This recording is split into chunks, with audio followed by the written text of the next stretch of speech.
जय हिंद मित्रांनो, एक्झाम जागर या एज्युकेशन यूट्यूब प्लॅटफॉर्मवर तुम्हा सर्वांचं पुन्हा एकदा स्वागत आहे.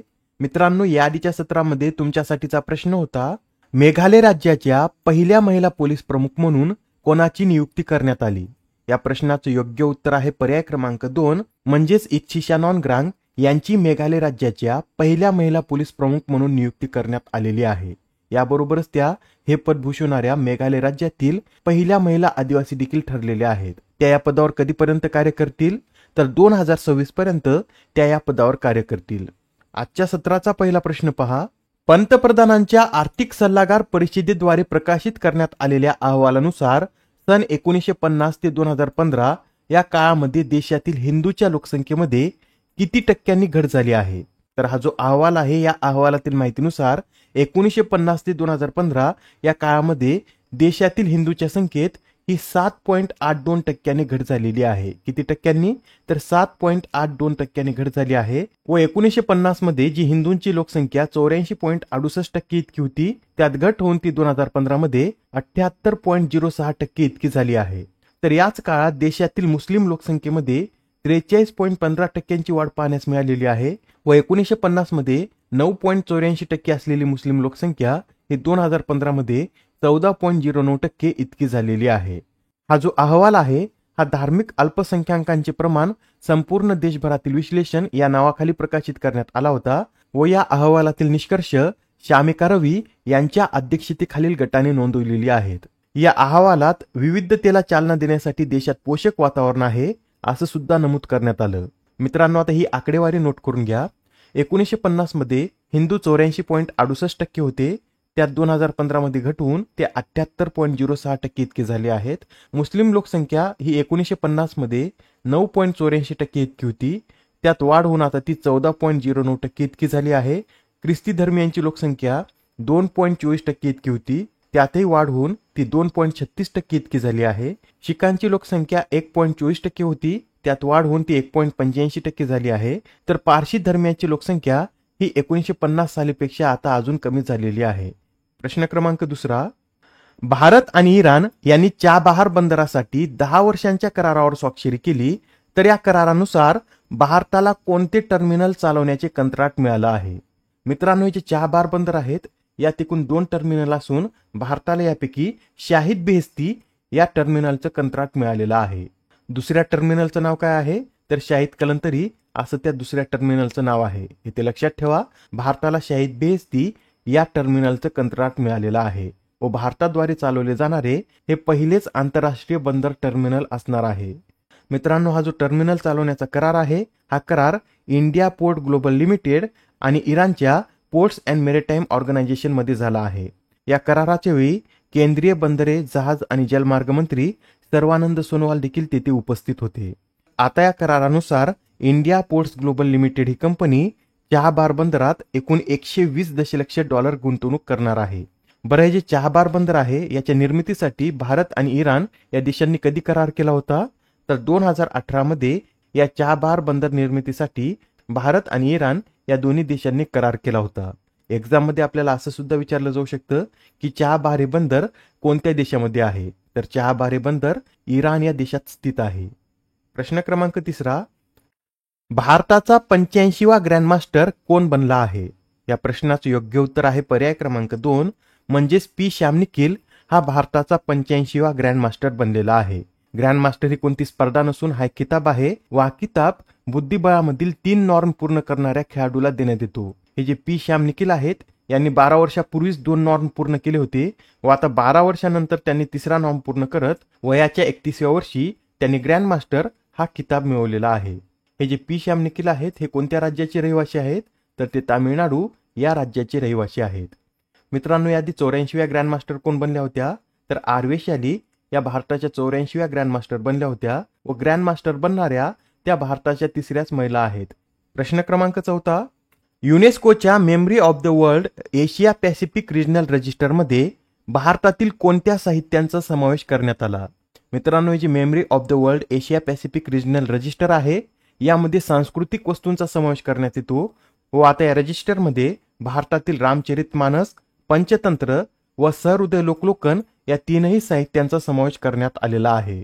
म्हणजेच या प्रश्नाचं योग्य उत्तर काय असेल, तर पर्याय क्रमांक 4 हे या प्रश्नाचं योग्य उत्तर आहे. बरं, हा जो निर्णय आहे हा कधी घेतला आहे, तर 7 आणि 8 मे रोजी मंगोलियाची राजधानी उलानबटोर येथे झालेल्या memory of the world committee for Asia and पॅसिफिकच्या 10व्या सर्वसाधारण सभेत हा निर्णय घेण्यात आलेला आहे. या रजिस्टरमध्ये आशियातील एकूण 20 वस्तूंचा समावेश करण्यात आला असून यात भारतातील या 3 वस्तूंचा देखील समावेश आहे. रामचरितमानस हे तुलसीदासांनी 16व्या शतकात अवधी भाषेत लिहिले होते, तर पंचतंत्र याची रचना पंडित विष्णू शर्मा यांनी केली आहे. युनेस्को विषयी सुद्धा आपण थोडक्यात माहिती पाहून घेऊया. युनेस्को म्हणजे United nations educational, scientific and cultural organisation. याची स्थापना 16 नोव्हेंबर 1945 रोजी करण्यात आली होती. याचं मुख्यालय फ्रान्समधील पॅरिस येथे आहे व सध्या याचे महासंचालक आड्रे आझोले हे आहेत. नेक्स्ट क्वेश्चन पहा. नुकतेच आता पद्मश्री विजेत्या बिरुबाला राभा यांचे वयाच्या 74व्या वर्षी निधन झाले, तर त्यांना कोणत्या वर्षी पद्मश्री या पुरस्काराने सन्मानित करण्यात आले होते? तर आता ज्या बिरुबाला राभा आहेत यांना 2021 मध्ये पद्मश्री या पुरस्काराने सन्मानित करण्यात आलं होतं.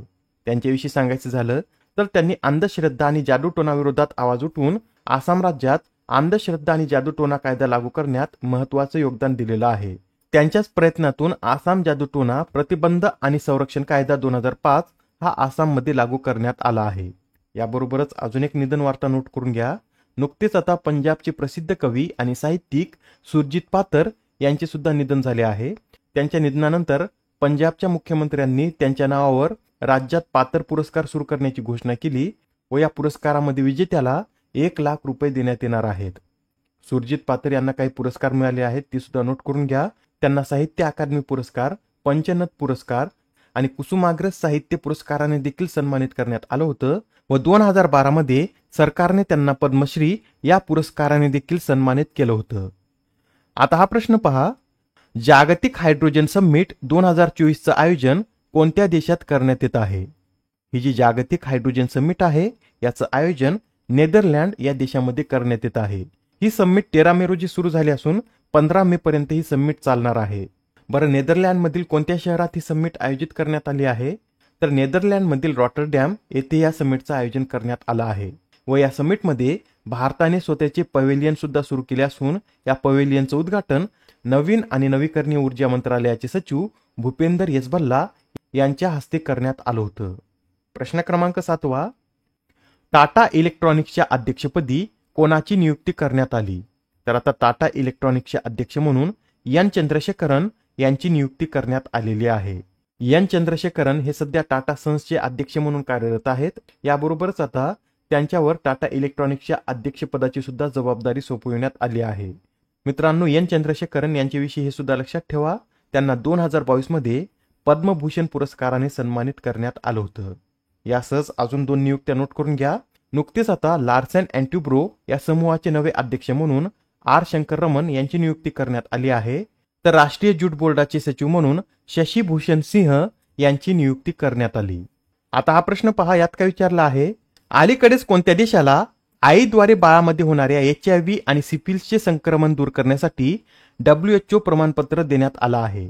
तर आता हे जे प्रमाणपत्र आहे हे बेलीज, जमैका व सेंट विन्सेंट अँड ग्रेनेडाइन्स या 3ही देशांना देण्यात आलेलं आहे. म्हणजेच या प्रश्नाचं योग्य उत्तर काय असेल? तर पर्याय क्रमांक 4 हे या प्रश्नाचं योग्य उत्तर आहे. बरं, हे प्रमाणपत्र देण्यासाठी काही निष्कर्ष आहेत ते सुद्धा आपण पाहून घेऊयात.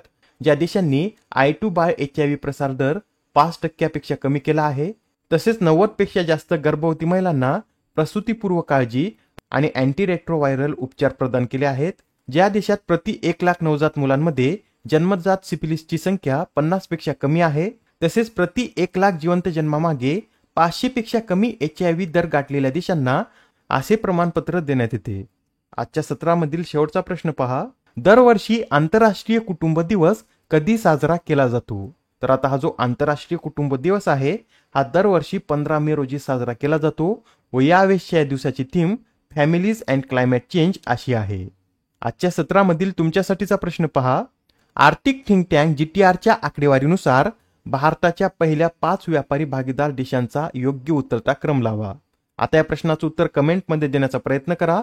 उत्तर चुकलं तरी काही हरकत नाही, कारण ज्यावेळेस तुम्हाला या प्रश्नाचं योग्य उत्तर माहित होतं त्यावेळेस हा प्रश्न तुमच्या दीर्घकाळापर्यंत लक्षात राहतो. तर आता पुढच्या सत्रामध्ये पुन्हा भेटूया. धन्यवाद.